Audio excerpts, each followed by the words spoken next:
Hey my YouTube family, আমি রুমা। আজকে আবার রান্নাঘরে কি বানাবো? আজকে বানাবো হচ্ছে জিরা মটরশুঁটি রাইস বলতে পারো, জিরা মটরশুঁটি পোলাও বলতে পারো। আপনি এটাকে শুধু জিরে দিয়েও বানাতে পারেন, আবার শুধু মটরশুঁটি দিয়েও বানাতে পারেন।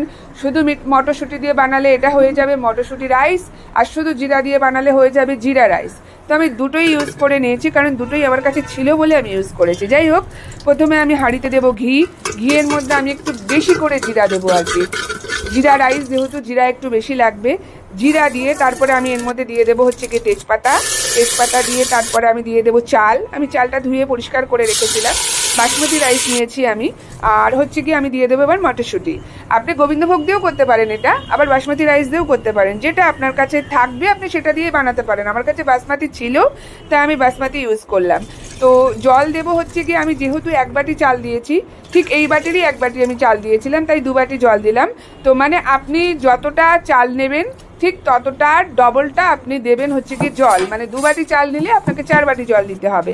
এর মধ্যে আমি 2টো এলাচ থেতো করে দিলাম, মিষ্টি দিয়েছি, নুন দিয়েছি, সব দিয়ে আমি 20 মিনিটের জন্য ঢেকে দিয়েছিলাম। তো রেডি হয়ে গেছে আমার ঝরঝরে জিরা মটরশুঁটি রাইস বা জিরা মটরশুঁটি পোলাও। আপনি এটাকে চিলি ফিশ, চিলি চিকেন যা খুশি দিয়ে খেতে পারেন। কেমন ছিল আমার রেসিপিটা রাইসের অবশ্যই আমাকে জানাবেন। Thank you.